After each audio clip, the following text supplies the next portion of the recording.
Well, we have Stephen Miller, the former senior White House advisor and the founder of America First Legal. Stephen, thanks for joining me. I appreciate it. So this is what I don't understand. Again, there's so many failures. I can't really point to many successes, Stephen, but you have, again, the withdrawal from Afghanistan. They said it wasn't going to look like Saigon. Joe Biden attacked Georgia for its voting laws, saying it was Jim Crow. They said inflation would be transitory. I mean, the failure after failure. I can even throw in, Joe Biden said he was going to go after COVID. He was going to beat COVID. And he said that Donald Trump was failing because he couldn't get tests in time to the American people. Failure after failure. What's your take? Well, first of all, it's an honor to be on the air with you on the last day of 2021. And I wish you and your family a very happy new year. But you've summarized the whole problem here, which is that each of these crises, taken individually, would make this a disastrous, historically disastrous first year for a president. In other words, if the only crisis had been the Afghanistan crisis, you would say this was a terrible year. If the only crisis had been the COVID crisis and the failure to manage that, you would say this has been a terrible year. If the only crisis had been the energy crisis, you would say it's a terrible year. And if the only crisis had been the border crisis, you would say that this president should lose his job on that issue alone. But then combine them all together and add on top of it the inflation crisis, which you mentioned, the crime crisis, which continues to get worse every single day, the ballooning debt crisis, the employment crisis, the welfare crisis, and on it goes.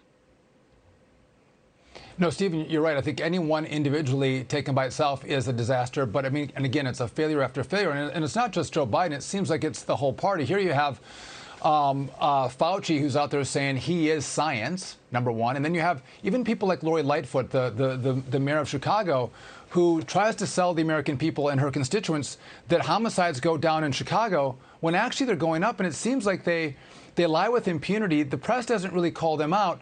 But to your point, the American people see this. They feel it in their pocketbooks and at their kitchen tables. And they understand the truth, even though the media doesn't want to talk about it. Well, the two least popular people in America right now are Joe Biden and Kamala Harris, which certainly isn't good for the Democrat Party. The problem is, and you know this better than most, is that no help, no relief, nothing is coming for the American people until at the earliest, January of 2023. That might as well be a lifetime from now. How much more suffering is going to be inflicted? Take, for example, the drug crisis. We have record numbers of people dying from drugs, being worsened by school closures, being worsened by left and blue state business closures, and certainly being driven by the border crisis. How many more people are going to die until help comes? You know, I wish this was just a political issue, but this is a life and death issue, as are many of the crises we discussed, for countless Americans. And Stephen, to your point, when and if Republicans take over in 2023 after the midterm elections, there's not a whole lot you can do. I mean, I was in Congress when Barack Obama was the president, and you can pass legislation. You have the ability to do oversight, but Joe Biden isn't going to say he's not going to sign any Republican legislation at all. And so all you can do is stop bad bills. But when you have an administration where the Congress has over decades given more and more power to our executive, there's so much they can do that's bad that the Congress really can't stop. Well, that's the reason why I founded my organization, America First Legal, because as you mentioned, the president is going to increasingly act alone. He already is, of course, governing largely by executive order because of the 50-50 Senate, which Democrats control, but only with a tie-breaking vote. But if he loses the House and or Senate, he'll increasingly govern by executive order. That's why these issues have to be taken to our courts.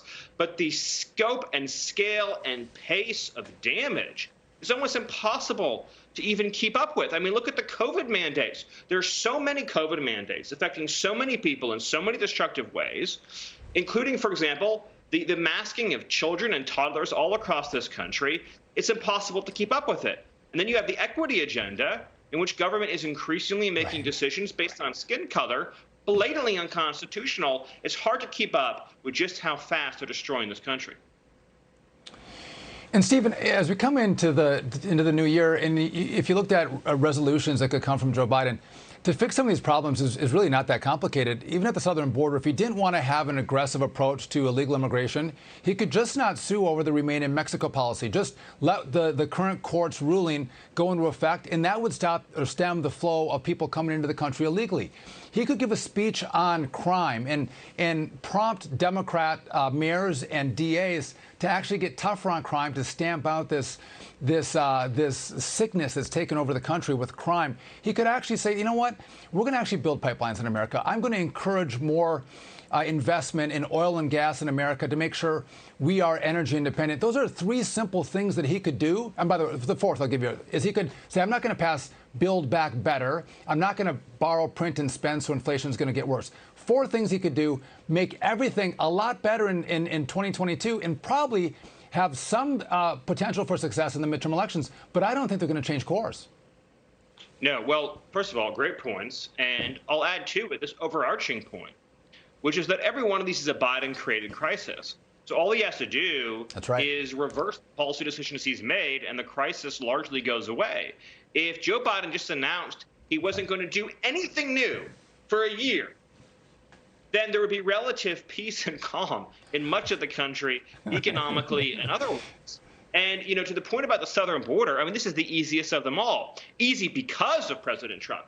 If he just said, we will accept court orders that have been issued, we will stop fighting the lawsuits against our immigration policies, we'll settle them all, we'll do what we've been told to do, then they would be able to solve the crisis. But this president, and specifically the aides working for him, they're on a mission to execute as many radical left policies as they possibly can in the time that they have. The American people be damned. And that's just the truth, and anyone looking at the country can see that. Self-inflicted crises, you're absolutely right, and not that hard to fix. But again, I think you're right. He's surrounded by a whole bunch of left-wing nuts, and there is no interest in trying to fix the country. They want to radically transform the country. But I want to get your take on this too, Stephen. A bipartisan group of lawmakers are asking Biden and his DHS to allow more migrant laborers to enter into the U.S. So why are we focused on importing more cheap labor rather than trying to get more Americans to actually re-enter the workforce and maybe pay some taxes and build a career? First of all, there's a group of Republicans, stubbornly, still in the party, who are, for whatever reason, unable to cut ties with big business on cheap labor.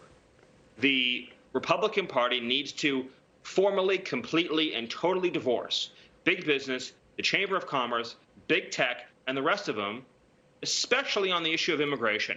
No company has the right to petition Congress to import cheaper workers than are available here in America today. And if the Republican Party wants to build a permanent majority, they need to wash their hands of this globalist nonsense once and for all and run every campaign as the party of American workers, just like Donald Trump did, and let Democrats and Democrats alone shill for big business and open borders.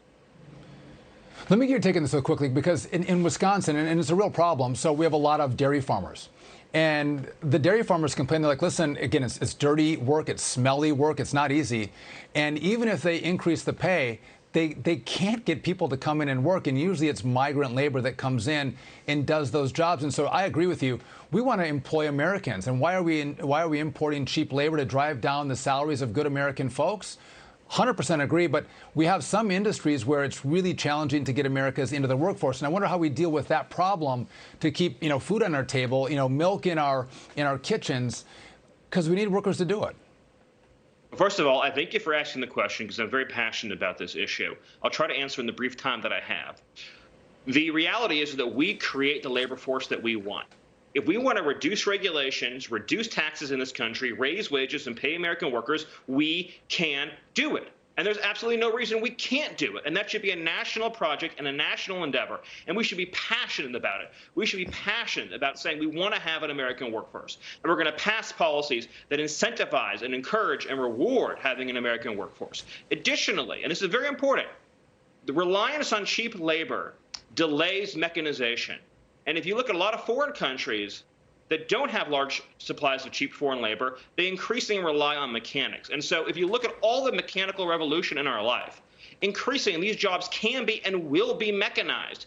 And that means you won't have to worry about paying health care for uninsured, low-wage workers, you'll be able to have much more efficiency in the economy where the jobs can be done mechanically in the kinds of industries that you're describing.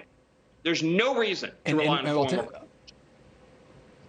I know. I hear you. A lot of our farms have done that as well, and they still need labor. But what really gets me on, and I'm on the same page with you, is when we're bringing in high-skilled labor, that we aren't hiring American graduates to take these high-paying, good-paying jobs, and we're bringing in, folks from the outside to fill those positions. Dying to do the jobs Americans are qualified to do. That's right. They're trained to do. Bring in an imported tech labor force. 100%. So, but before I let you go, Stephen, I want to get your take on this because New York is now prioritizing monoclonal antibody treatments for non-whites. They're citing race and ethnicity as a risk factor for severe illness because of systemic health and social inequities. So is this following the science, or is this just flat-out blatant racism? This is racist totalitarianism. My organization, America First Legal, has fought and won against Joe Biden for 2 federal programs that provide financial relief based solely on race. This is terrifying what's happening. When you have a hospital system under orders from the government rationing life-saving medical care based on skin color, is this the future we want in our country? That is a Pandora's box we need to slam closed. You give raw government power over to the hands of equity bureaucrats who want to decide life and death issues based on race, and you're not going to live in a country you recognize anymore. Stephen, I got to tell you what, this is not a racial issue with COVID. This is an issue that is about your age. This is about your weight. This is about whether you have pre-existing illnesses, and those are the risk factors. And now, if you're black or Hispanic or white, you might have different ailments, but those are the risk factors. But having a certain pigment in your skin is not an issue. Yes, you treat the individual but I think I'm losing you, Stephen. All right, listen, Stephen, thanks for joining me, and thanks for all you do to bring sanity to politics. I appreciate you being here, and have a great New Year.